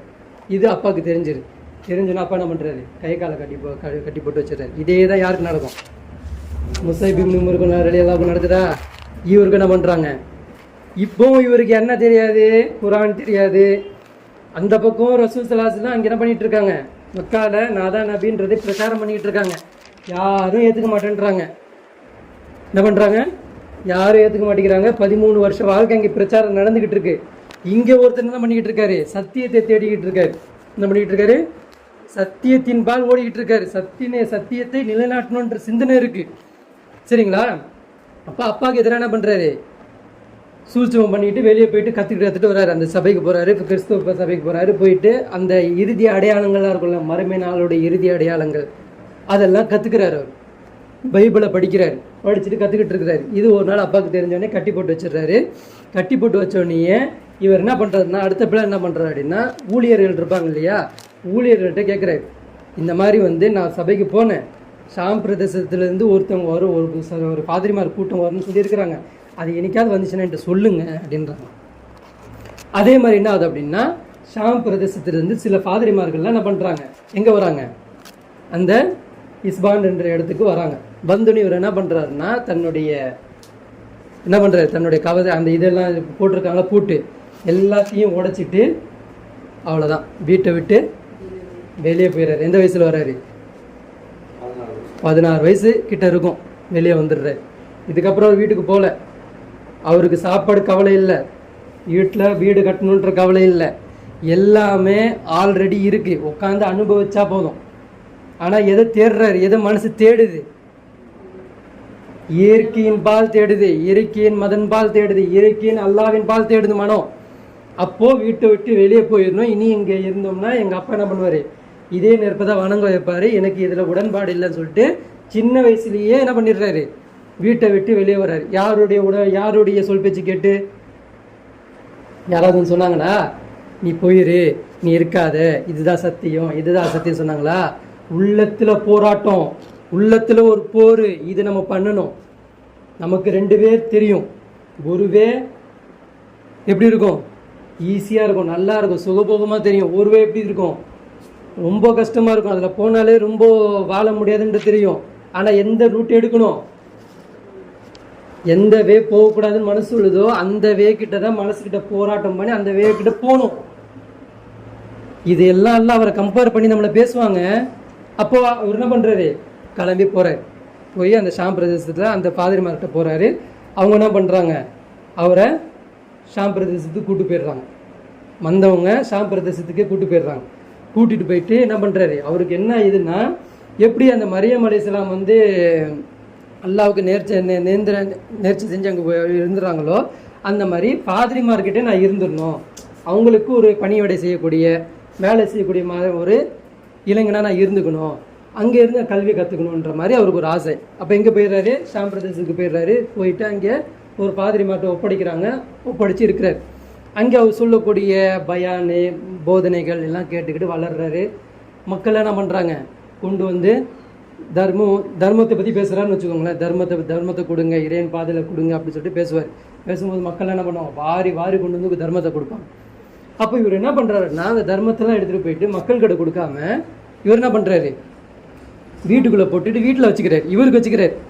பாதிரிமார் எப்படி இருக்கிறார், அவர் இவருக்கு வச்சுக்கிறார். அப்போ இது வந்து இவருக்கு தப்பாக தெரியுது. ஒரு உலக ஆசையும் இருக்கக்கூடாது, உலகப்பட்டு இருக்கக்கூடாது. இவர் பேசுறது ஒரு பேச்சு பேசுகிறாரு, ஆனால் நடத்தும் ஒரு மாதிரியா இருக்குது. இது சரியில்லைன்ற மாதிரி இவர் யோசிக்கிறார். அப்போ ஒரு நாள் என்ன ஆகுது, அந்த பாதிரி மாதிரி இறந்து போகிறார். இறந்து போனோடனே அந்த ஊரில் இருக்கக்கூடிய எல்லா பாதிரிமாரும் வருவாங்க இல்லையா, வந்துட்டு என்ன பண்ணுறாங்க, இவர் நல்லவர் இறந்து போயிட்டார் அப்படின்னு பேசும்போது அப்போ உடைக்கிறார் போட்டு. யார் நல்லவர், இவர் நல்லவரா அப்படி சொல்லிட்டு இவர் என்ன பண்ணுறாரு, ரூமில் போயிட்டு இவர் சேர்த்து வச்ச பணங்களை பாருங்க அப்படின்னு சொல்லிட்டு தூக்கி வீசுறார். அதில் என்ன இருக்குது, வெள்ளி நாணயமும் தங்க நாணயமும் தூக்கி வீசுறார். இப்படிப்பட்ட உலக ஆசை உள்ளவர் இவர்கிட்ட போய் என்ன போய் ஒப்படைச்சிட்டிங்களா அப்படின்னு சொல்லிட்டு இவர் என்ன பண்ணுறாரு, யார், சல்மான் பாரிசர் எல்லாம் பண்ணுறாங்க, ஓப்பன் டாக்காக பேசுகிறாங்க. பேசினோடனே என்ன பண்ணுறாங்க, சரி நீ இங்கே இருக்காத, நீ இங்கேருந்து என்ன பண்ணு, நான் உங்களுக்கு வேறு இடத்துக்கு கூப்பிட்டு போகிறோம் அப்படி சொல்லிட்டு என்ன பண்ணுறாங்க, அந்த இடத்துல வேறு ஒரு பாதிரிமார் வச்சுட்டு இவர் என்ன பண்ணுறாங்கன்னா அங்கேருந்து ஈராக் பிரதேசத்துக்கு மாற்றுறாங்க. அங்கேருந்து எங்கே போகிறாரு, ஈராக்கு போகிறார். முதல்ல எங்கே இருந்தார், யமனில் இருந்தார். அதுலேருந்து ஷாமுக்கு வர்றாரு. ஷாம்லேருந்து எங்கே போகிறாரு, ஈராக்கு போகிறார். அங்கே ஈராக்கில் மௌசல் என்ற ஒரு இடத்துக்கு இடம் பெயர்றாரு. அங்கே ஒரு பாதிரிமார்கிட்ட போகிறார். அந்த ஒரு பாதிரிமார்கிட்ட என்ன பண்ணுறாரு, நல்ல முறையில் தன்னுடைய இளம் வயதை கழிச்சுக்கிட்டு அதோட கிதுமை செஞ்சுக்கிட்டு அப்படியே வளர்ந்துட்டு வர்றாரு. அந்த பாதிரிமார் என்ன வர்றாரு, உடம்பு நோய்வாய்ப்படுது, அவரும் இறக்க தருவாயில் இருக்கிறார். அப்போ இறக்க தருவாயில் இருக்கும்போது அவர் சொல்கிறாரு, நீ இங்கே இருக்காத, நீ என்ன பண்ணு, இங்கேருந்து நீங்கள் என்ன பண்ணு, நசிபைன் என்ற ஒரு இடத்துக்கு நீ என்ன பண்ணு, இடம் பெயர்ந்து அங்கே போயிரு, என் பேரை சொல்லு, நீ அங்கே போயிரு அப்படின்னு சொல்லிட்டு என்ன பண்ணுறாரு, அங்கேருந்து கிளம்பி அங்கே போயிடுறாரு. இதில் அங்கே இப்படி போகிறாரு, வாகனத்தில் போகிறாரா, நடைப்பயணம். எங்கேருந்து அல்ல அவர் எங்கே வரணும், அவர் மதினாவுக்கு வரணும். அல்லாவுடைய நாட்டம் அது. அல்ல எப்படி சுற்றி கூட்டு வர பாருங்க. ஆனால் ஒரு நாளும் எங்கிட்ட கையில் காசு இல்லையே, எங்கிட்ட ஒட்டகம் இல்லையே, எங்கிட்ட அது இல்லையே, எங்கிட்ட இது இல்லையென்ற கவலையும் இல்லை. ஆனால் எதை தேடணும், உண்மையான மார்க்கத்தை தேடணும், உண்மையான அல்லாவை தேடிடணும், உண்மையான அல்லாவை கண்டுபிடிச்சணுன்றது மனசில் இருக்குது. அப்போ என்ன பண்ணுறாரு, அந்த ஈராக்கில் இருந்து நசபின்ற இன்னொரு இடத்துக்கு மாறுறாரு. அங்கேருந்து கிளம்பி போகிறார். போயிட்டு எங்கே போகிறாரு அப்படின்னா அபூலியான்ற ஒரு இடத்துக்கு போகிறார். ரோமாபுரிக்கு போய் அங்கே ரோமாபுரியிலேருந்து எங்கே போகிறாரு, அபூலியான்ற ஒரு இடத்துக்கு 4வது இடமா போயிடுறாரு. ஃபர்ஸ்ட்லேருந்து 4வது இடத்துக்கு வந்துட்டார். இப்போ அபூலியா இடத்துக்கு போகிறார். அங்கே போய் என்ன பண்ணுறாருன்னா, அங்கே இதே மாதிரி அந்த பாதிரிமார்கிட்ட அவருடைய நடத்தைகளில் நல்லா அவருக்கு கிதுமை செய்கிறது இது மாதிரி பண்ணுற வேலையெல்லாம் பார்த்துக்கிட்டு இருக்கிறாரு. அப்போ அந்த பாதிரிமார் என்ன வர்றாரு, அவரும் இறக்க தருவாயில் வந்துடுறாரு. அவரும் இறக்குற வயசில் வந்துடுது. அப்போ அவர் இப்போ என்ன பண்ணுறாருன்னா, சல்மான் பாரிசர் என்ன பண்ணுறாங்கன்னா நேரடியாக ஓப்பன் டாக்காக பேசுகிறாங்க. இதுக்கு பாருங்கள், இதுக்கப்புறம் நான் அடுத்த பாதிரிமார்கிட்ட நான் போகணுமா, என்ன பாதிரி ஆக்கிடுங்க, என்ன பாதிரிமாராக ஆக்குங்க, இல்லையா என்ன வந்து ஒரு நல்ல இடத்துக்கு ஒரு பாதிரியை அனுப்பிடுங்க அப்படின்னு சொல்கிறாரு. அப்போது அவர் சொல்கிறாரு, அந்த பாதிரிமார் என்ன பண்ணுறாரு, உண்மையை பேசுகிறார். அவர் மறுமை நாளோட அடையாளங்கள் கணிச்சிருக்கக்கூடியவர். ஈசா அலை இஸ்லாமு அவங்களுடைய அந்த முன்னறிவிப்பு இருக்கு இல்லையா, யார் வருவா, முகமது நபின்னு வருவாங்கன்ற ஒரு முன்னறிவிப்பு இருக்கு இல்லையா, அதை கணிச்சு அவர் என்ன பண்ணுறாருன்னா சில அடையாளங்களை சொல்லி கொடுக்குறாரு. இங்கே பாரு, இப்போ நான் மரணிக்க போகிறேன், இதுக்கப்புறம் உனக்கு நேர்வழி காட்டக்கூடிய இந்த உலகத்தில் உண்மையான சர்ச்சுக்கு இருக்காது, உண்மையான சர்ச்சு ஆளே இனி இல்லை. அதே மாதிரி உண்மையான பாதிரி மாதிரி நீ பார்க்க போக முடியாது, ஏன்னா குழப்பம் அந்த மாதிரி வந்துருச்சு. அந்த காலத்தில் உள்ள குழப்பத்தை அவர் பேசுகிறார், குழப்பம் தோன்றிடுச்சு, இனி உனக்கு உண்மையான கல்வியை சொல்லக்கூடிய பாதிரி மாதிரி கிடைக்க மாட்டாங்க, சர்ச்சும் கிடைக்க மாட்டாங்க. இப்போ நான் ஒரு இடத்த சொல்கிறேன், அந்த இடத்தை நோக்கி நீ எப்படியாவது போயிரு. இப்போ இவர் எங்கே இருக்கிறாரு, ரோம் நாட்டில் இருக்கிறார். எங்கே இருக்கிறாரு, ரோம் இடத்துல இருக்கிறார். இப்போ ரோமில் இருந்து எங்கே வரணும், மதீனாவுக்கு போகணும். இப்போ அவர் சில அடையாளங்கள் சொல்கிறார். அந்த அடையாளங்களில் ஃபஸ்ட்டு அடையாளம் என்ன அப்படின்னா, ஒரு கருங்கல் பிரதேசமாக இருக்கும். அந்த தேசம் எப்படிப்பட்டதாக இருக்கும்? கருன்னு இருக்கக்கூடிய கற்கள் இருக்கக்கூடிய ஒரு தேசமாக அது இருக்கும். இன்னொன்று அடையாளம் சொல்கிறாரு, அதிகமான பேரிச்ச மரம் காடுகள் நிறைந்த இடமா அது இருக்கும். இன்னொன்று சொல்கிறார், இது ரெண்டையும் சொல்லிட்டு இன்னொன்று சொல்கிறாரு, நபி இப்ராஹிம் அவர்களின் மார்க்கத்தை பின்பற்றக்கூடிய ஆஹிரு ஜமான் என்ற உண்மையான நபி ஒருத்தர் அங்கே தான் வரப்போகிறார். இப்போ இந்த விஷயத்தை கனெக்ட் பண்ணுங்க. எதை? ரசூல் ஸல்லல்லாஹு அலைஹி வஸல்லம் வருவாங்கன்றதுக்காண்டி பனு குரைலா, பனு கைனுகா, பனு நலீர் என்ற 3 யூதர்கள் என்ன பண்ணாங்க? வெயிட்டிங்ல அங்கே போய் உட்கார்றாங்கல்ல. இந்த விஷயத்தை அவர் சொல்றார். ஆஹிரு ஜமான்ல இருக்கக்கூடிய நபி ஒரு தோன்றக்கூடியவர் யாருடைய வம்சாவளியில் வரக்கூடியவர்? இப்ராஹிம் அலைஹிஸ்ஸலாம்ல வம்சாவளியில் வரக்கூடிய அந்த நபி எங்க தோன்ற போறாரு? அந்த மதீனான்னு அவர் சொல்லலை. அந்த இடத்துக்கு நீ போயிரு, உன் இடம் பெயர்ந்து போயிரு. அந்த நபியுடைய அடையாளத்தையும் அவர் சொல்றாரு. அந்த நபிக்கு 3 அடையாளம் நான் சொல்றேன், அவர் தான் உண்மையான நபி அப்படின்னு சொல்லிட்டு 3 அடையாளத்தை சொல்றாரு. முதல் அடையாளம் என்ன அப்படின்னா, தர்மம்னு ஒன்று கொடுத்தா அவர் வாங்க மாட்டார். சதகா கொடுத்தா என்ன பண்ண மாட்டார்? அவர் வாங்க மாட்டார். அதே மாதிரி நீ அன்பளிப்பாக ஒரு பொருளை கொடுத்தா வாங்குவார். அவருடைய 2 கை பின்னாடி இருக்கக்கூடிய 2 புஜத்துக்கு நடுவில் ஒரு மச்சம் இருக்கும், புறா வடிவில் இருக்கக்கூடிய ஒரு சின்ன மச்சம் இருக்கும். அதுதான் ஒரு நபின்ற ஒரு அடையாளம். இதை நீ பார்த்துட்டேன்னா அவரை ஃபாலோ பண்ணி அவர் பின்னாடி போயிரு அப்படின்றார். நேர்வழி அந்த பின்னாடி போயிரு அப்படின்றார். இப்போ இவர் பாதிரிமார்கிட்ட இருக்கும்போது சில காசுகள் வாங்கியிருக்காரு, சரிங்களா? சில காசுகள் வாங்கியிருக்காரு இல்லையா? அந்த காசுகள் எல்லாம் எடுத்துக்கிட்டு என்ன பண்ணுறாருன்னா, ஒரு ஹலஃப் என்ற ஒரு கூட்டம் அந்த ரோமாபுரிக்கும் வந்திருக்கு, ஒரு வியாபார கூட்டமாக வருது. அந்த கூட்டத்துக்கிட்ட போயிட்டு என்ன பண்ணுறாருன்னா, இந்த மாதிரி ஒரு இடம் சொல்லியிருக்கிறாங்க, இந்த இடத்துக்கு என்னை எப்படியாவது கூட்டி போயிருங்க. அடையாளங்கள்லாம் சொல்கிறார். பேரிச்ச மரங்கள்லாம் அங்கே இருக்குமாமே, அதே மாதிரி வந்து நிறைய கற்கள் வந்து கருன்னு இருக்கக்கூடிய கற்கள் இருக்குமாமே, இந்த இடத்துக்கு என்னை எப்படியாவது கூட்டி போயிருங்க, அங்கே இவ்வளோ காசு நான் தரேன் உங்களுக்கு, சம்பாரிச்சு வச்சிருந்த கொடுத்து வச்சிருந்த எல்லா காசையும் காட்டுறாரு. இது எப்படிப்பட்ட கூட்டம்? அரபு தேசம் வர கொள்ளடிக்கிற கூட்டம். இவங்க யாரு? அன்னைக்கு நபிலாம் வராதவங்க அவங்க எப்படி இருந்தாங்க? வழிப்பறி பண்ணக்கூடியவங்க தான் அவங்க. அரபு தேசத்துலேருந்து வெளியே வராங்கன்னா அவங்க எப்படிப்பட்ட கூட்டம்? ஒருத்தனை ஏமாத்துறது தான் அவங்களுக்கு குறிக்கோளாகவே இருப்பாங்க. அவங்க இவர்கிட்ட போய் இவங்க என்ன பண்ணுறாரு? இருக்கக்கூடிய உண்மையான காசு எல்லாத்தையும் கொடுக்குறாரு, தங்கத்தையும் காட்டுறாரு, தீனாரையும் காட்டுறாரு, எல்லாத்தையும் கொடுத்து இந்த இடத்துக்கு என்னை எப்படியாவது கூப்பிட்டு போயிருங்களேன்றது உண்மையாக கொண்டு போய் கொடுக்குறாரு. தான் அவனை கூட்டிகிட்டு போகிறேன்னு சொல்லிட்டு உட்கார வச்சு கூட்டிகிட்டு போகிறாங்க. பாபியுல் குரான்ற ஒரு இடம் வருது. பாபியுல் குரான்றது இங்கே மதீனாவுக்கு பக்கத்தில் இருக்கக்கூடிய ஒரு ஊர். மதீனா கிட்ட வந்துட்டார். மதீனாவுக்கு பக்கத்தில் இருக்கக்கூடிய ஒரு ஊருக்கிட்ட வந்து இறங்கினோடனே வந்துருச்ச இடம். அவர் பார்க்குறாரு. பார்த்தா அப்படியே பேரிச்சம்பழமாக தெரியுது, கருன்னு கற்கள்லாம் தெரியுது. சந்தோஷமே என்ன, அந்த ஆகிர ஜமான் நபியை நான் பார்த்துட போகிறேன் அப்படின்றது சந்தோஷம் அவருக்கு. பார்க்கணுன்ற ஒரு ஆர்வம் வந்துடுது. நான் பார்க்க போகிறேன், அந்த நபியை பார்க்க போகிறேன்ற ஆர்வம் வந்துடுது. கருன்னு எதுனா மேட்ச் ஆகுது. ஐயோ கரெக்டாக இருக்கேன், நான் பார்க்க போகிறேன் அப்படின்னு இருக்கும்போது குதிரையிலேருந்து இறங்கணும்னு கை காலை கட்டுறாங்க. அவர் என்ன பண்ணுறாங்க? கை காலை கட்டி கொண்டு போய் என்ன பண்ணுறாங்க? 10,000 தீனாருக்கு ஒரு யூதம் கட்டி வித்துடுறாங்க. எந்த யூதம்? அந்த பனு கைரு, பனு நலீர், பனு குரைலான் இருக்கு இல்லையா, பனு கைனுக்கான் இருக்கும். பனு குரைலா கிட்ட என்ன பண்ணிடுறாங்க? ஒரு யூதம் கிட்ட 10,000 ரூபாய்க்கு ஒரு அடிமையாக வித்துடுறாங்க. அவ்வளோதான். அப்படியே அழுகுறாரு. ஒன்றும் முடியாது, கூப்பிட்றதுக்கு ஆள் இல்லை, யாருமே இல்லை. ரசூலுல்லாஹுக்கும் தெரியாது இப்படி ஒருத்தர் வந்திருக்காருன்றது, அங்கேயும் தெரியாது, சரிங்களா? அப்போது அழுகுறாரு. இதையும் என்னால் தப்பிச்சு போக முடியாதா அப்படின்னு பொறுமையாக இருக்கிறார். இந்த யூதங்கிட்ட என்ன பண்ணுறாரு? பொறுமையாக அடிமையாக வேலை செஞ்சுக்கிட்டு இருக்கிறார். வேலை செய்கிறாரு. அந்த யூதன் என்ன பண்ணுறான் அப்படின்னா, அவன் கொஞ்சம் நோயாப்பட்டுறான், அவனால் இருக்க முடியல. அவன் என்ன பண்ணுறான்? இன்னும் மதீனாவுக்கு பக்கத்தில் இருக்கக்கூடிய ஊர்கிட்ட இவரை ட்ரான்ஸ்ஃபர் பண்ணுறான். அதான் பனு குரைலா கிட்ட வந்துடுறாரு. ஃபஸ்ட்டு ஒரு யூதம் வாங்குறான், அதுக்கப்புறம் பனு குரைலா கிட்ட மதீனா கிட்ட வந்துடுறாரு. கிட்ட வந்துட்டு அவர் என்ன பண்ணுறாருன்னா, நிறைய வேலை கொடுக்குறது. யார்கிட்ட? சல்மான் ஃபாரிசி ரலியல்லாஹு அவங்களுக்கு அதிகமாக வேலை கொடுப்பாங்க. பேரிச்ச பழத்தை எப்போ பார்த்தாலும் அதை பறித்து கொடுத்துக்கிட்டே ஏறி பேரிச்ச மரத்தில் சீக்கிரமாக ஏற முடியாது, அது முள்செடி மாதிரி இருக்கும், அது குத்திக்கிட்டே இருக்கும். அது மேலே ஏறி பறித்து கொடுத்துக்கிட்டே சொல்லிட்டு டார்ச்சர் பண்ணிக்கிட்டே இருப்பான். அப்போது ஒரு நியூஸ் வருது. என்ன நியூஸ் வருது? யார்? இந்த முசாபி இப்னு உமர் எல்லாம் வந்து என்ன பண்ணுறாரு? இங்கே ஒரு நபி வரப்போகிறாரு, அதுக்காண்டி ஒரு தாவா இங்கே நடந்துக்கிட்டு இருக்கு இல்லையா, அப்போ இவர் போகிறார்ல, சாதி இவனு மாத்து போகிறார்ல, வீட்டு அம்பு எந்த எந்த இதுலேருந்து போகிறார், ஹவுஸ் கசரஜ்லேருந்து போகிறார் இல்லையா, அவர் ஈட்டு குத்துறதுக்கு போகிறாரு. அங்கே போய் இவரோட பேச்சை கேட்குறாரு. கேட்டோன்னு இவர் மாறிக்கிறார் இல்லையா. ஹவுஸ் கசரஜ்லேருந்து ஒருத்தர் தலைவர் மாறிட்டாராம், இஸ்லாத்துக்கு வந்துட்டாராம், யார் ஏதோ ஒரு நபி அதெல்லாம் அந்த மக்கள்லேருந்து ஒரு வரப்போகிறாராம் அப்படின்ற ஒரு செய்தி யார்கிட்ட வந்து சொல்கிறாரு? சல்மான் பாரிசிக்கிட்ட இல்லை. சல்மான் பாரிசி மரத்துக்கு மேலே உட்காந்துருக்காரு, பேரிச்ச மரத்துக்கு மேலே உட்காந்துருக்கிறாரு. கீழே வந்து அந்த அந்த யூதனுடைய தலைவர் வச்சிருக்காங்க எஜமானன், அவங்ககிட்ட வந்து ஊழியாளியை வந்து பேசிகிட்டு இருக்காரு.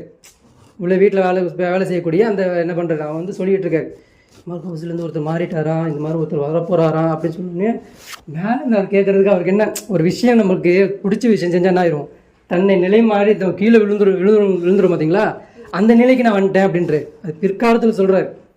தன்னை தடுமாறி கீழே அந்த நியூஸ் கேட்டோன்னே அவருக்கு இன்பமாயிருச்சு. அப்போ நான் எங்கேயும் போகல, நான் காணாமல் போகல, நான் கரெக்டாக தான் வந்திருக்கிறேன் அப்படின்றத அவருக்கு வந்து ரொம்ப இன்பமாயிருது. ரொம்ப அந்த ஆக்ரோஷமான அந்த நபியை நான் பார்க்க போகிறேன்.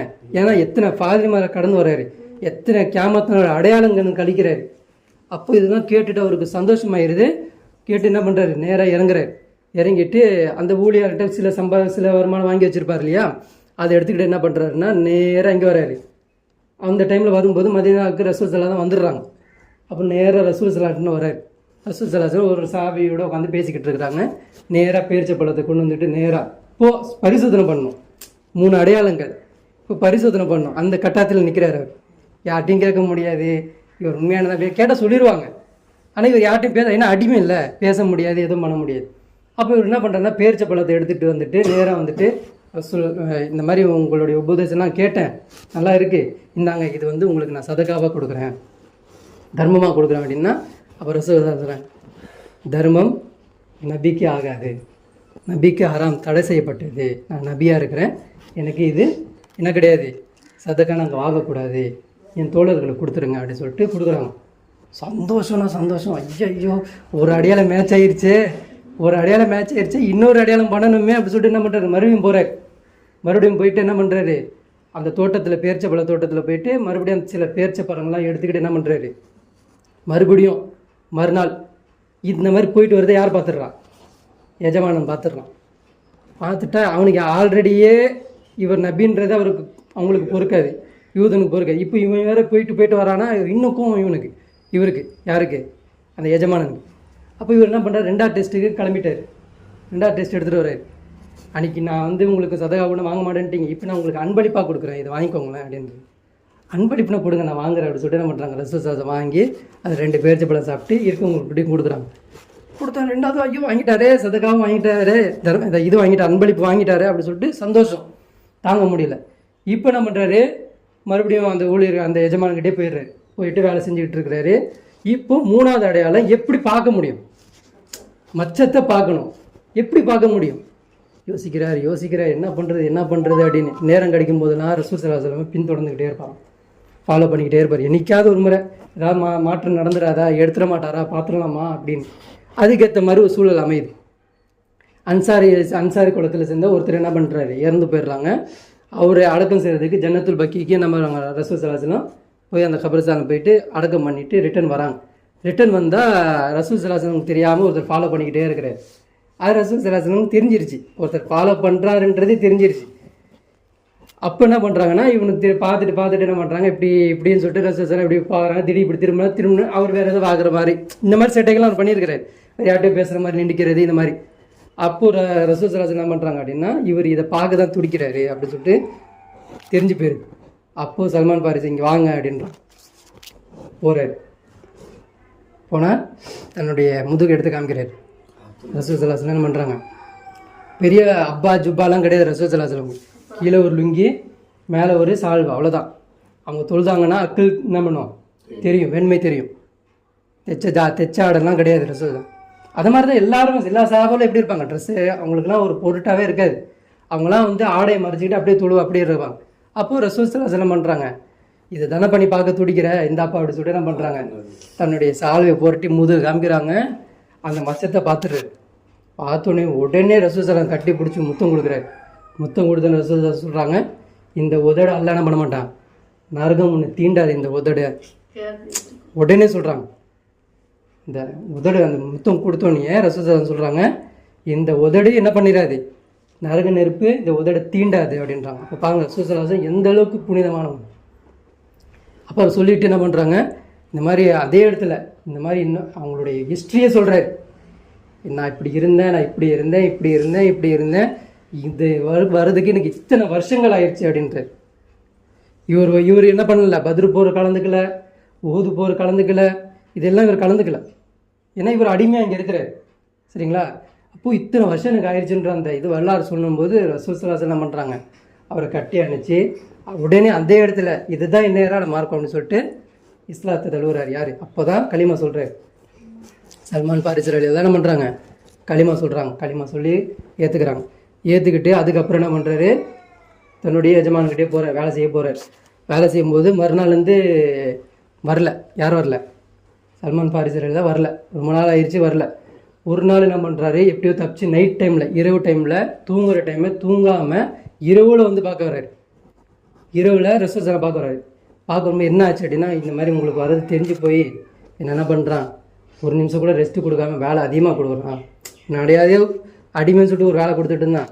இப்போ அடிமைக்கு மீறி என்னை ரொம்ப சொல்கிறாரு, என்னை ரொம்ப அன்கொடுமைப்படுத்துகிறான், ரெஸ்ட்டே கொடுக்க மாட்டேங்கிறான், எனக்கு ஒரு பாத்ரூம் போகிறது கூட இல்லாத அளவுக்கு என்ன பண்ணுறான், நெருக்கடி கொடுத்து வேலை கொடுத்துக்கிட்டே இருக்கிறான், மிருக மாதிரி நடத்துகிற மாதிரி அப்படி சொல்லணுன்னு ஒரு ரசூலுல்லாஹி சொல்கிறாங்க. அவர்கிட்ட ஏதாவது உன்னை விடுதலை செய்கிற மாதிரி ஏதாவது ஐடியா இருக்கா கேட்டு வா அப்படின்ற மாதிரி சொல்கிறேன். அப்போது சல்மான் பாரிஸ் ரலியல்லாஹு பண்ணுறாங்க, போயிட்டு மறுநாள் போயிட்டு அந்த எஜமான்கிட்ட பேசுகிறேன், இந்த மாதிரி வந்து என்னை விடுதலை நீ செய்யணும் அப்படின்னா நான் என்ன பண்ணணும் உனக்கு. அப்போ அந்த யூதன் சொல்கிறான், இந்த மாதிரி வந்து 300 மரக்கன்றுகள் நீ என்ன பண்ணணும், பேரிச்சப்பழ மரக்கன்றுகள் இருக்குல்ல, அதை 300 நீ என்ன பண்ணணும், எனக்கு என் தோட்டத்தில் நீ உன் கையால் நட்டணும். அதுக்கப்புறம் 400 திராம் நீ என்ன பண்ணணும், எனக்கு நீ கொடுக்கணும். கொடுத்தேன்னா உனக்கு என்ன பண்ணிடுவேன், விடுதலை செஞ்சுருவேன் அப்படின்னு. அதில் எனக்கு ரொம்ப பெரிய காசு. இதை வந்து என்ன பண்ணுறாங்க, ரசூல் ஸல்லல்லாஹு அலைஹி வஸல்லம் சல்மான் பாரிஸ் ரலியல்லாஹு சொல்கிறாங்க, என்கிட்ட ஒன்றுமே இல்லையே அப்படின்னு சொல்லிட்டு சொல்லி நிற்கிறாங்க, ராசியாக நிற்கிறாங்க. அப்புறம் ரசூல் ஸல்லல்லாஹு அலைஹி வஸல்லம் என்ன பண்ணுறாங்க, ஒரு அறிக்கை கொடுக்குறாங்க, என் தோழருக்கு உதவி செய்யக்கூடியவங்க யார் அப்படின்ற, என் தோழருக்கு விடுதலை தரக்கூடியவங்க யார் அப்படின்போது என்ன பண்ணணும் அப்படின்னா, இந்த மாதிரி வந்து 300 மரக்கன்றுகள் இவருக்கு தேவைப்படுது, 400 திராம் என்ன பண்ணுது தங்க நாணயம் தேவைப்படுது, கொடுங்க அப்படின்னா ஆளுக்கு என்ன பண்ணுறாங்க, 1 2 3 4 சொல்லிட்டு அவங்கவுங்க போடுறாங்க, அவங்கவுங்க சேர்க்குறாங்க, கடன்னு காசு சேருது.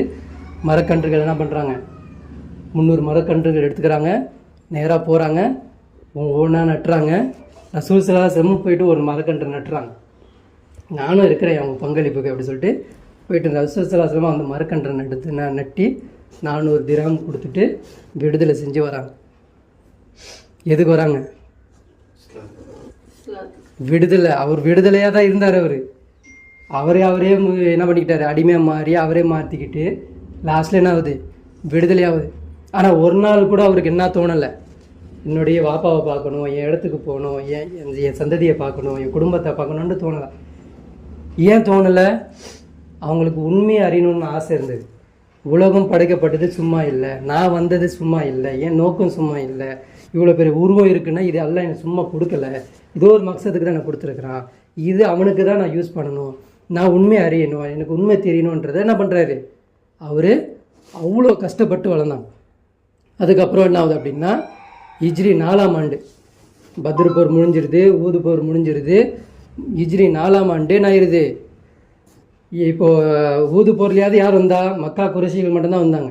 இப்போ 4ஆம் ஆண்டு என்ன ஆயிடுச்சு அப்படின்னா, முனாஃபிக் சேர்ந்துக்கிறான், முஷ்ரிக் சேர்ந்துக்கிறான், குறைஷி சேர்ந்துக்கிறான், கிறிஸ்துவன் சேர்ந்துக்கிறான். இத்தனை பேர் சேர்ந்து எவ்வளோ பெரிய வால்யூம் அது, 25,000 பேர் போருக்கு ரெடி ஆயிடுறாங்க. எங்கே ரெடி ஆயிடுறாங்க, மதீனாவில் வந்து தாக்கணுன்றதுக்காண்டி. அதுக்கு அந்த போருக்கு பேர் தான் ஹந்தக் போருன்னு. அகல் யுத்தம் கேள்விப்பட்டிருக்கீங்களா? திடீர்னு ஒரு நியூஸ் வரும், திடீர்னு வந்து நியூஸ் இந்த மாதிரி வந்து 25,000 பேர் அவங்க திரட்டிட்டாங்க, நம்ம மதீனாவில் சுற்று போட்டாங்கன்னா முடிஞ்சிச்சு, நம்மளை ஒரே சுற்றில் காலி பண்ணிடுவாங்க அப்படின்ற ஒரு நியூஸ் வந்தோடனே ரசூல் ஸல்லல்லாஹு அலைஹி வஸல்லம் கையும் புரியல காலம் புரியல, என்ன பண்ணணும் என்ன திட்டம் இருக்குது, என்ன பண்ணணும் ஒன்றுமே புரிய மாட்டேங்குது. இப்படி பண்ணிடலாமா அப்படி பண்ணிடலாமா, இந்த படம் பத்தாதன்ற மாதிரி கவலையோடு இருக்கிறாங்க. அதுக்கு திட்டம் போட்டு கொடுத்தவர் யார், சல்மான் ஃபாரிஸ் ரலியல்லாஹு அன்ஹு. ஏன் பயப்படுறீங்க? ஏன் பதட்டமாகறீங்க? இப்படிலாம் பதட்டம் ஆகாதீங்க, நான் ஒரு ஐடியா சொல்கிறேன் அப்படி சொல்லிட்டு சல்மான் ஃபாரிஸ் ரலியல்லாஹு என்ன பண்ணுறாங்க, இந்த மாதிரி எங்கள் நாட்டில் யமனில் எங்களுக்கெல்லாம் இந்த போர் வந்துருச்சு அப்படின்னா எங்கள் யமன் அவர் என்ன பண்ணுவார், அந்த இந்த என்னது ராஜ மாளிகையா, அந்த மாளிகையை சுற்றி என்ன பண்ணுவார், அகல் தோண்டிடுவாங்க. தோண்டினாங்கன்னா எதிரிகளால் உள்ளே வர முடியாது. அப்போது அவங்க என்ன பண்ணுவாங்க, எத்தனை நாள் அவங்க வெளியே நிற்பாங்க, அவங்க நின்றுட்டு போயிடுவாங்க, அவங்களால தடுத்து உள்ளே வர முடியாது. அப்படியே தேடி வந்தாலும் அவங்கள என்ன பண்ணிடலாம், தடுத்துடலாம், அழிச்சிடலாம் அப்படின்ற மாதிரி சொல்லும்போது ரசூல் ஸல்லல்லாஹு அலைஹி வஸல்லம் இந்த ஐடியா நல்லா இருக்குது. ஐடியா நல்லா இருக்குது, ஆனால் நாட்கள் கம்மியாக இருக்குது. ஏன்னா மதீனாவிலேருந்து அவங்க கிளம்பிட்டாங்க, அதை மக்காலேருந்து கிளம்பிட்டாங்க. மதீனாவுக்கு சேர்றதுக்கு ஒரு வாரத்தில் வந்துடலாம், 7-8 நாளில் வந்துடலாம். அப்போ நாட்கள் கம்மியாக இருக்குது. இப்போது மதீனாவை சுற்றி தோண்டணும். எவ்வளோ பெரிய ப்ராசஸ்ஸு, எவ்வளோ பெரிய ப்ராசஸ் இது. அப்போது இந்த திட்டத்தை அமல்படுத்துகிறாங்க. ரசூல் ஸல்லல்லாஹு அலைஹி வஸல்லம் தோண்டுங்க அப்படின்றாங்க. உடனே பகலாக தூங்காமல் ஒவ்வொருத்தரும் தோன்றாங்க.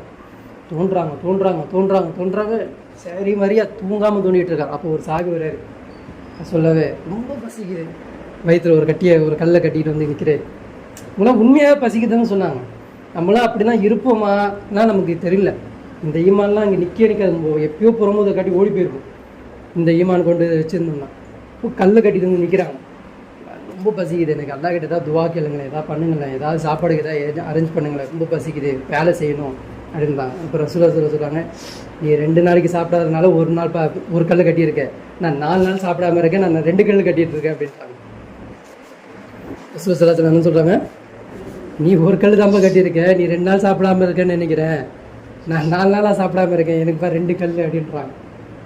முன்கூட்டியே முன்னாடி நின்றாங்க, களத்தில் போய் தூங்கலை நாம் அப்படின்னு சொல்லிட்டு எங்கேயோ ஓரமாக போய் நிற்கல. இது ஏன் களம், இது ஏன் பண்ணி, இது ஏன் சமுதாயம், என் சமுதாயத்துக்கு எந்த ஒரு இடையூறு வந்தாலும், எந்த கஷ்டம் வந்தாலும், எதிரிகள் என்ன தாக்குதல் வந்தாலும் எனக்கு தான் அது, நான் தான் அது நிற்கணும் அப்படின்றது ரசூல் ஸல்லல்லாஹு அலைஹி வஸல்லம் எப்படி இருந்தது, முன்னோடியாக இருந்தது. அது அவங்க என்ன பண்ணாங்க, நினைத்து காமிச்சாங்க.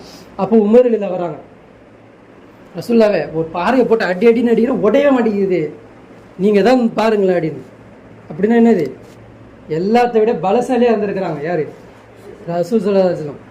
இங்கே கூட நான் போய் பார்க்குறேன் அந்த கல்லை அப்படின்னு சொல்லிட்டு என்ன பண்ணுறாங்க, அந்த ஈட்டி எடுத்துகிட்டு போயிட்டு அந்த கல்லை வச்சு ஓங்கி ஒரு அடி அடிக்கிறாங்க. அந்த கல் ஒரு மின்னல் மாதிரி வந்து பட்டான் மின்னல் வந்து உடையுது.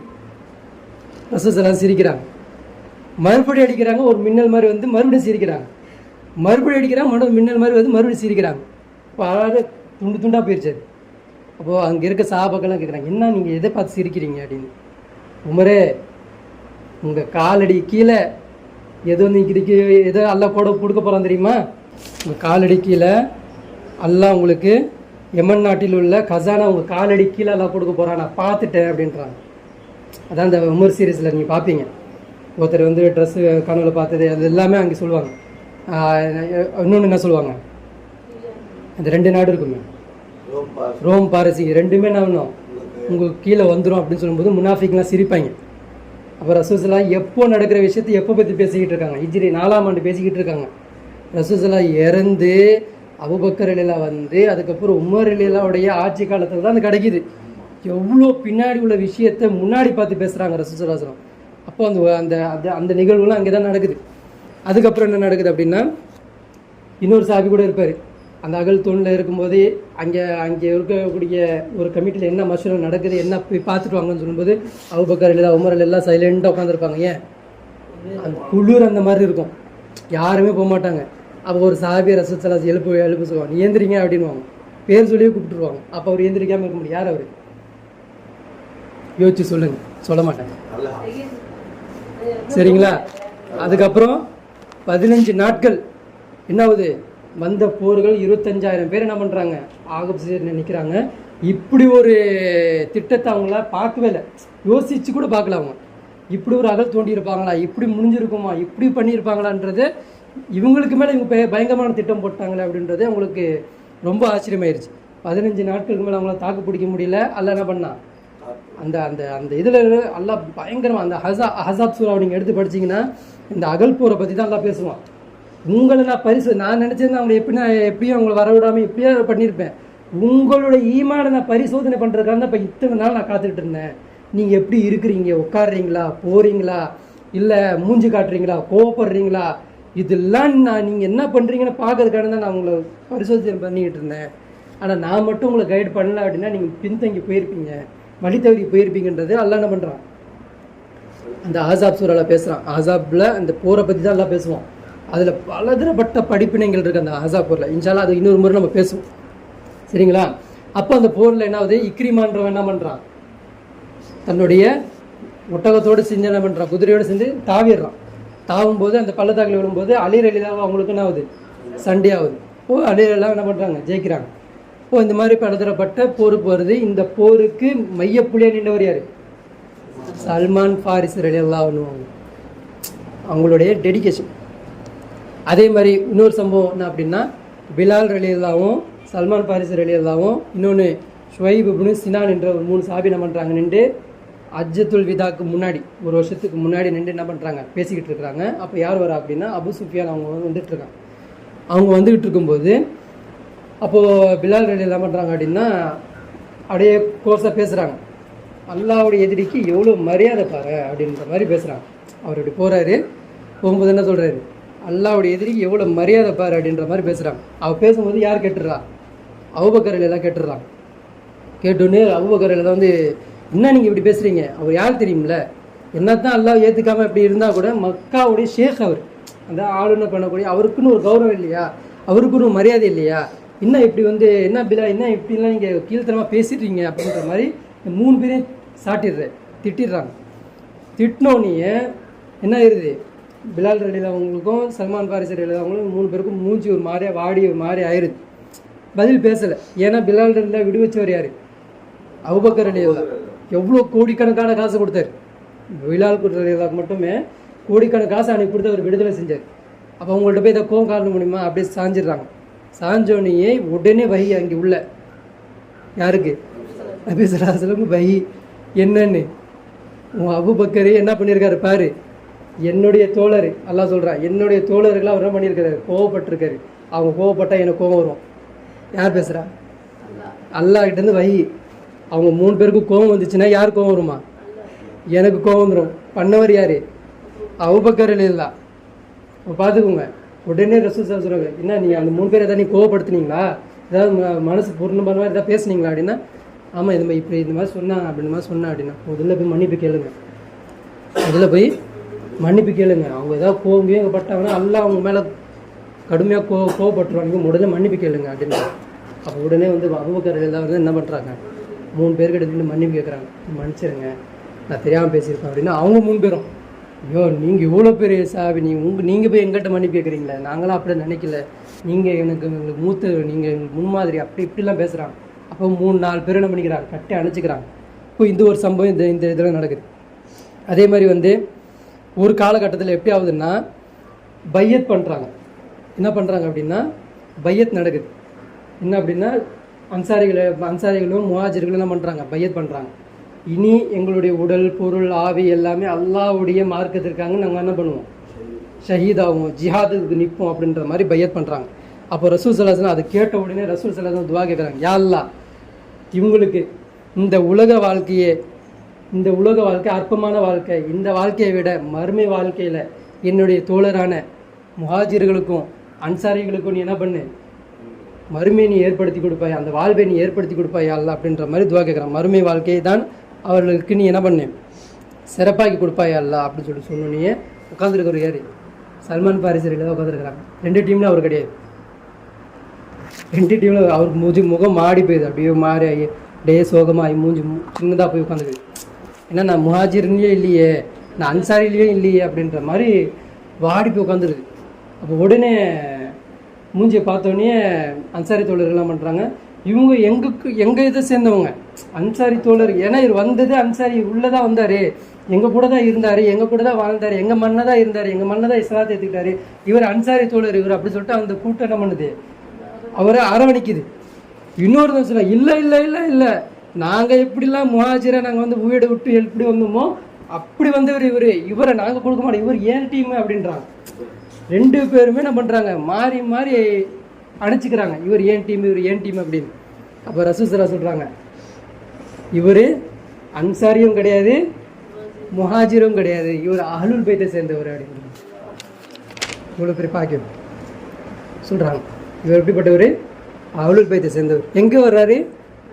எந்த ஒரு நெருப்பு வணங்கில பிறந்தவர், எங்கேயோ இருந்தவர், எங்கே இருந்து எவ்வளோ தூரம் அவர் ஹிஜ்ரத் செஞ்சு வந்திருக்கிறாரு. அவருக்கு அல்லாஹ் எவ்வளோ பெரிய அந்தஸ்தை கொடுத்தாங்க. அஹ்லுல் பைத்து, அந்த குடும்பத்தில் இருக்கக்கூடிய அந்தஸ்து அவருக்கு அல்லாஹ் கொடுத்தான். அதுக்கப்புறம் என்ன ஆகுது அப்படின்னா, ரசூல் ஸல்லல்லாஹு அலைஹி வஸல்லம் பிறகு அபூபக்கர் ரலியல்லாஹு இருக்கிறாங்க. அபூபக்கர் ரலியல்லாஹு இருக்கிறாங்க. அபூபக்கர் ரலியல்லாஹு இவங்களை வந்து எத்தனையோ முறை வந்து கவர்னராக அனுப்புறதுக்கு ஆசைப்படுறாங்க. இவர் என்ன பண்ணுறாரு? கவர்னராக என்னால் போகவே முடியாது, நான் போக மாட்டேன். அதில் போனால் என்ன ஆயிரும்? ஓரளவுக்கு பணம் சேர்ந்துடும், பணம் ஆசை வந்துடும். நான் கவர்னராக இருக்கிறதுலே நான் ஏழ்மையாக வாழ தான் நான் ஆசைப்பட்றேன், எனக்கு இந்த கவர்னர் பதவியே வேணாம் அப்படின்றாரு. சீரியஸ் விட்டுறாங்க. ஆனால் உமர் இல்லா காலத்தில் எப்படி ஆகுதுன்னா, கவர்னராக நியமிக்க வைக்க வேண்டிய கட்டாயத்தில் ஆயிடுறாரு. அப்போது என்ன பண்ணுறாங்க அப்படின்னா, மதியன் ஊருக்கு என்ன பண்ணுறாங்க, இவங்களை கவர்னராக அனுப்புகிறாங்க. நீங்கள் அந்த ஊருக்கு போங்க, அந்த ஊரில் நீங்கள் கவர்னராக இருக்கணும் அப்படின்றாங்க.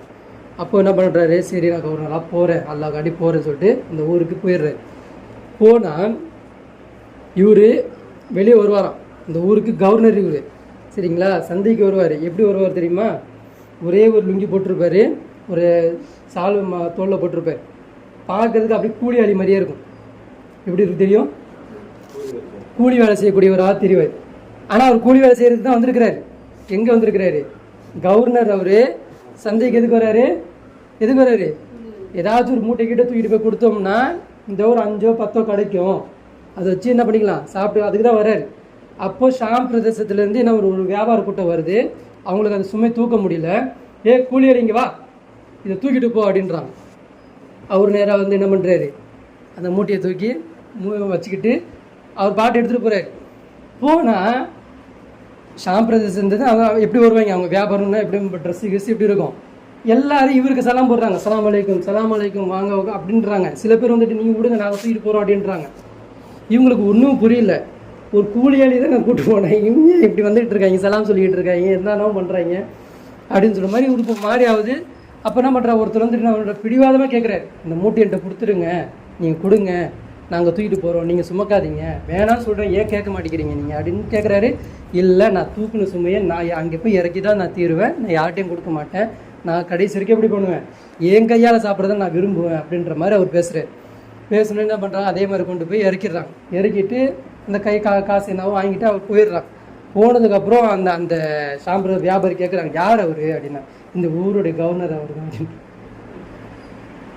போனார் இல்லையா, இவர் தான் பாகுபலி அப்படின்றாங்க. எப்படி இருக்கும், இந்த ஊருடைய கவர்னரே அவர் தான் அப்படி போயிட்டுருக்காரு அப்படின்னோடனே அவங்களுக்குலாம் அதெல்லாம் ஜீரணிக்கவே முடியல.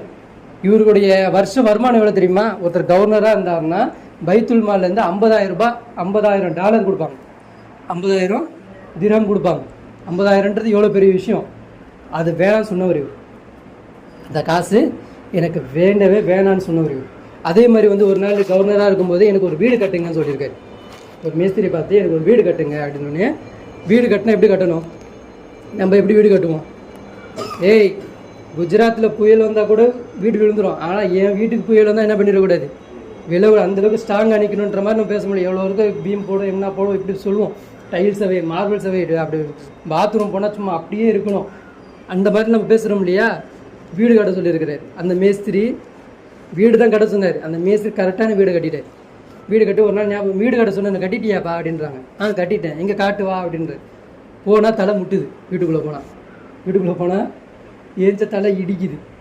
படுத்தா கால் நீட்ட முடியாது, கால் மடிக்கி தான் வைக்க முடியும். கரெக்டாக கட்டியிருக்கே நீ, நான் எப்படி நினச்சேனோ அதே மாதிரி தான் நீ கட்டியிருக்க வீடை, சூப்பராக கட்டியிருக்கிற அப்படின்னு சொல்லும்போது எல்லாரும் கேட்குறாங்க, ஏன் இந்த மாதிரி கட்டுறீங்க அப்படி, ஏன் இந்த மாதிரி கட்ட சொல்லியிருக்கிறீங்க, இந்த மாதிரி விரும்புகிறீங்க நீங்கள் அப்படின்னா. என்ன நினச்சிக்கிட்ட, கபரை நான் ஞாபகப்படுத்துகிறேன். கபரை எனக்கு எப்போவுமே கபர் வாழ்க்கை எனக்கு ஞாபகம் வரணும். அங்கே என்னால் தலை தூக்க முடியாது, அங்கே என்னால் நீ காலை விரிச்சு என்னால் படுக்க முடியாது. அதை ஞாபகப்படுத்தி தான் என் வாழ்க்கை நான் கழிச்சிக்கிட்டு இருக்கேன். அதனால எனக்கு இந்த ஆடம்பர வாழ்க்கை எனக்கு வேறான்றதை அவர் என்ன பண்ணுறாரு, உதிரி தள்ளுறாரு. அதுக்கப்புறம் ஒரு நாள் என்ன ஆகுது அப்படின்னா, உடன்படிக்கை எடுக்கிறாங்க.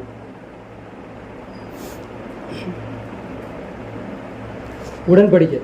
என்ன உடன்படிக்கை அப்படின்னா, ரசூல் ஸல்லல்லாஹு அலைஹி வஸல்லம் பண்ணியிருக்காங்க, வாழும் காலத்தில் அஹ்லுல் பைத்தை சார்ந்தவர் இல்லையா, அப்போ என்ன சொல்லியிருக்காங்கன்னா, கடைசி வரைக்கும் நீ என்ன பண்ணிடக்கூடாது, சொத்து நீ சேர்க்கக்கூடாது, சேர்க்காம வந்துரு, என்னை பார்க்க வந்துரு அப்படின்ட்டு இருக்காங்க. என்ன சொல்லியிருக்காங்க, சொத்தை சேர்க்காம, கடைசி வரைக்கும் சொத்து சேர்க்காம இறந்து என்னை பார்க்க வந்துரு, இது நான் உங்ககிட்ட செய்கிற உடன்படிக்கை அப்படின்னு சொல்லிட்டு செஞ்சுருக்கிறாங்க. இவர் என்ன பண்ணுறாரு அப்படின்னா, கடைசி காலத்தில் சாத் இப்னு அபி வக்காஸ் வந்து சல்மான் பாரிஸ் ரலியல்லாஹு கிட்ட, அவங்க தானே பைத்துல் அஹ்லுல் பைத்து, அவங்ககிட்ட உடன்படிக்கை பண்ணுற. யார் டாப்பிக்கை பேசிக்கிட்டு இருக்கேன், எங்கே போகிறீங்க? நபி ஸல்லல்லாஹு அலைஹி வஸல்லம் வந்து சல்மான் பாரிஸ் ரலியல்லாஹு கிட்ட உடன்படிக்கை பண்ணுறாங்க. என்னன்னு, இனிமேல் சாகிற வரைக்கும் என்ன பண்ணிடாதீங்க, சொத்துக்கேற்று இதை சேர்த்துக்காதீங்க, சேர்த்துக்காமல் வந்துடுங்க அப்படின்னு சொல்லிட்டு ஒரு உடன்படிக்கை. இது என்ன பண்ணுறாரு அப்படின்னா, சாத் இப்னு அபி வக்காஸ் ரலியல்லாஹு வந்து பிற்காலத்தில் வராங்க, அவங்களை சந்திக்க வந்திருக்கிறாங்க. வரும்போது புலம்புறாராம், ஐயோ நான் சொத்து சேர்த்துட்டேனே, நான் எக்கச்சக்கமான சொத்து சேர்த்துட்டேனே, அல்லாஹ் என்னை எப்படி வைக்க போகிறான், எப்படி ஆக்க போகிறான், என்ன பண்ண போகிறான் தெரியலையே அப்படின்னு. அவர் போய் பார்க்குறாரு, வீடு போய் பார்க்குறாரு, வீடு முட்டுது, படுத்தா கால் நீட்ட முடியாது. இதில் என்னத்தை இவர் சேர்த்து வச்சிருக்கிறாருன்னு சுற்றி பார்க்குறாரு, ஒன்றுமே புரியல. சரி சொல்லிட்டு போயிட்டார். அப்போ சல்மான் பாரிஸ் ரலியல்லாஹு ஒரு நாள் இறந்து போயிடுறாங்க. அவங்க அடக்கம்லாம் முடிச்சிட்ட அப்புறமா வீட்டில் வந்து ஒரு ஓரமாக தேடி பார்க்குறாங்க, 20 தீனார் வச்சுருக்காராம். 20 தீனாருக்கு தான் அவர் அப்படியே புலம்பிருக்கிறார், எக்கச்சக்கமாக நான் பணம் சேர்த்துட்டேனே அப்படின்னு. என்ன பண்ணியிருக்கிறாரு, எக்கச்சக்கமாக நான் பணம் சேர்த்துட்டேனே, ரசூலுல்லாஹ்வுடைய வாக்குறுதி நான் மீறிட்டேனே அப்படின்ற மாதிரி அவர் புலம்பிருக்கிறார். அதே மாதிரி இவங்க எப்படி சாப்பிடுவாங்கன்னா, குறைவாக சாப்பிடுவாங்க, சாப்பாடுற விஷயத்தில் கொஞ்சமாக சாப்பிடுவாங்க. ஏன் நீங்கள் வயிறு நிரம்ப சாப்பிட மாட்டேங்கிறீங்க, குறைவாக நீங்கள் சாப்பிட்றீங்க அப்படின்போது இவர் தான் இந்த ஹதீஸ் அறிவிச்சார். என்னன்னு, 50,000 வருஷம் மறுமை நாளில் நிற்கணும், அந்த நாளில் யார் இந்த உலகத்தில் வயிறு நிரம்ப முட்டை சாப்பிட்றாங்களோ அல்லாஹ் அவங்களுக்கு என்ன பண்ண மாட்டாங்க, உணவு தர மாட்டான். அல்லாஹ் என்ன பண்ண மாட்டான், அல்லாஹ் உங்களுக்கு அங்கே உணவு தர மாட்டான். ஏன், நான் எப்படிப்பட்டவனாக இருக்கணும், அல்லாஹ் அங்கே எனக்கு உணவு தரணும், இந்த உலகத்தில் எனக்கு உணவு வேணாம் அப்படி சொல்லிட்டு என்ன பண்ணியிருக்கிறாங்க, கம்மியாக சாப்பிட்ருக்குறாங்க. சரிங்களா? அதே மாதிரி ரசூல் உமருல்லா காலத்தில் வந்து எத்தனையோ ஜனாதிபதிக்கு வந்து எத்தனையோ வந்து கவர்னர் வந்து ஜனாதிபதி சந்திக்க வருவாங்க, மதீனாவுக்கு வருவாங்க. ஆனால் யாருக்கும் வரவேற்பு இருக்காது. ஆனால் சல்மான் பாரிஸ் ரலியல்லாஹு மட்டும் மதீனாவுக்கு வராங்கன்னு ஒரு செய்தி வந்துருச்சு அப்படின்னா பட்டாளத்தோடு வந்து போய் நிற்பாராம். கவர்னர் வராரு, யார் போகிறாரு, ஜனாதிபதி போய் நிற்கிறாரு, அமீருல் முஃமினீன் போய் என்ன பண்ணுவார், அங்கேயே போய் நிற்பார். யாருக்கு வரவேற்பு, சல்மான் பாரிஸ் ரலியல்லாஹு வருவாங்க, அவங்களுக்கு என்ன மரியாதை கொடுக்கணுன்றதுக்காண்டி போய் நின்று வாங்கன்னு சொல்லிட்டு என்ன பண்ணுவாங்களாம், வரவேற்பு கொடுப்பாங்க. இப்போ அந்த அளவுக்கு என்ன பண்ணியிருக்கிறாங்க அப்படின்னா, சல்மான் பாரிஸ் ரலியல்லாஹு வந்து இந்த உலகத்தில் எவ்வளவோ அவருக்கு வந்து கேட்டிருக்க மாட்டான். அவர் ஊருக்கும் ரசூல் ஸல்லல்லாஹு தான் வரல. சரிங்களா? அவர் ஊருக்கு ரசூல் ஸல்லல்லாஹு தான் வந்தாங்களா, வரல. அவங்க ஊரில் குர்ஆன் எழுதப்பட்டுச்சா, இல்லை. அவருக்கு அரபி தெரியுமா, இல்லை. அவர் இப்படியெல்லாம் கஷ்டப்பட்டு வரணுமா, இல்லை. அந்த ஊரில் இருந்துட்டு ரசூலுல்லாஹ் வந்திருக்காங்க, இந்த மாதிரி இருக்க குர்ஆன் வந்திருக்கு, ஏற்று இருந்தாலே முடிஞ்சிருக்கும். எல்லாம் அதுக்கு ஏற்ற கூலி கொடுத்துருப்பான். டெடிகேஷன். எல்லாம் என்ன இங்கே என்ன எதிர்பார்க்குறான், ஒரு விஷயத்தை அவருக்கு அப்படி அழுதுருப்பாங்க. எந்த சீனு, ரசூல் ஸல்லல்லாஹு அலைஹி வஸல்லம் அந்த மச்சத்தை பார்த்த உடனே ஃபஸ்ட்டு 2 அடையாளம் ஒத்து போயிடுச்சு, மீதி ஒரே ஒரு அடையாளம் அது ஒத்து போச்சுன்னா அவருக்கு எவ்வளோ சந்தோஷம் வந்துருக்குது. நம்மளுக்குலாம் ரசூல் ஸல்லல்லாஹு அலைஹி வஸல்லம் சொன்னால் நமக்கு கண்ணி வர மாட்டேங்குது, அது எதுவுமே நமக்கு புரிய மாட்டேங்குது. ஆனால் ஒரு யமன்ல இருந்து மதீனா வரைக்கும் அவர் ஹிஜ்ரத் செஞ்சு ஒவ்வொரு நாடாக ஊராக போய் அடிபட்டு மிதிப்பட்டு அடிமையாக மாறி அதுலேருந்து விடுதலை கிடச்சி அதுக்கப்புறம் ரசூல் ஸல்லல்லாஹு அலைஹி வஸல்லம் பார்க்குறாங்க அப்படின்னா அவருக்கு இந்த இஸ்லாமு, இந்த அல்லாஹ், இந்த குர்ஆனு, இந்த ரசூல் ஸல்லல்லாஹு அலைஹி வஸல்லம் எப்படி தெரிஞ்சிருக்கும், அதோடைய கனம் புரிஞ்சிருக்குமா, அதோட வெயிட்டு தெரிஞ்சிருக்குமா, அப்போ எப்படி டெடிகேஷன் பண்ண புரிஞ்சிருக்குமா. இப்போ நம்ம எப்படி இருக்கிறோம், இப்போ இவங்களையும் நம்மளையும் அல்லாஹ் உதாரணம் காட்டுவானா காட்ட மாட்டானா? அவங்களுக்கு கொடுக்கப்பட்ட அறிவை விட உங்களுக்கு நான் அறிவு அதிகமாக தான் கொடுத்தேன். சல்மான் பாரிஸ் ரலியல்லாஹு எவ்வளோ ஊர் தெரியும், எவ்வளோ மேப்பு தெரியும், என்ன தெரியும் உங்களுக்கு, என்ன அறிவு இருக்கும். மிஞ்சி போனால் பேச தெரிஞ்சிருக்கும், மிஞ்சி போனால் ஒரு கணக்கு வழக்கு தெரிஞ்சிருக்கும், மிஞ்சி போனால் இந்த ரூட்டு அப்படி இருந்து தெரிஞ்சிருக்கும். அதை உச்சபட்சம் அவங்களுக்கு வந்து சயின்ஸ் தெரிஞ்சிருக்குமா, நம்மளுக்கு தெரிஞ்ச சயின்ஸ் அவங்களுக்கு தெரியுமா, நம்மளுக்கு தெரிஞ்ச டெக்னாலஜி அவங்களுக்கு தெரியுமா, நமக்கு கொடுக்கப்பட்டிருக்கு இந்த அறிவு அவருக்கு இருக்குமா. வைஃபை பற்றி சொன்னால் புரிஞ்சிருப்பாங்களா, தெரிஞ்சிருப்பாங்களா? அந்த காலத்தை சொல்கிறேன் நான், அந்த காலத்தில் அதை போய் சொன்னால் புரிஞ்சுப்போம். அப்போ எல்லாம் நமக்கு எவ்வளோ அறிவு ஆற்றலை கொடுத்தும் குர்ஆனை நம்ம எப்படி இல்லை எந்தெந்த தோரணையில் பார்க்கலாம் தெரியுமா, குர்ஆனை எந்தெந்த திசையில் புரிஞ்சுக்கலாம் தெரியுமா. குர்ஆன் ஆயத்து எப்படிலாம் பேசுதுன்னு சொல்லலாம் தெரியுமா? அந்த அறிவை நம்ம என்ன பண்ண மாட்டேன்றோம், படத்துக்கு யூஸ் பண்ணுறோம். இந்த கதையை இன்னும் நல்லா அழகாக எடுத்துருக்கலாமே, இந்த கிளைமேக்ஸ் இப்படி மாற்றிருக்கலாமே, இந்த இடத்துல இதையே தேவையில்லாமல் வச்சான். எவ்வளோ இறைங்க இருக்குது ரிவ்யூ பண்ணுறன்ற பேரில் அவங்களோட அறிவை என்ன பண்ணுறாங்க, உலகத்துடைய அறிவுக்கு கம்பேர் பண்ணி பேசிக்கிட்டு இருக்காங்க. இப்படி மாற்றிருக்கலாமே, அப்படி மாற்றிருக்கலாமே, அரசியல் இப்படி பண்ணிக்கலாமே. ஆனால் உண்மை நிலைக்கு வர மாட்டேன்றாங்க. எந்த உண்மை? உண்மையான மார்க்கத்தின்பால் வரணும். அந்த உள்ள அவங்கள கொண்டு வர மாட்டேங்குது. ஏன் வரல? ஃபஸ்ட்டு ஸ்டெப்பு நீ வைக்கணும், 2வது ஸ்டெப் தான் அல்லாஹ் வைப்பான். இப்போ ஃபஸ்ட்டு யார் இறங்கி வரணும்? இங்கே எல்லாமே அல்லாஹ் மேலே பேம் பண்ணப்படுது, அல்லாஹ் மேலே பழி போடப்படுது. அல்லாஹ் தான் எல்லாத்துக்கும் இதாக இது காட்டுறா, அல்லாஹ் இதை இது காட்டுறான்னா அல்லாஹ் இவங்களை இப்போ சல்மான் பாரிசர் எல்லாருக்கும் எங்கே வர சொன்னான்?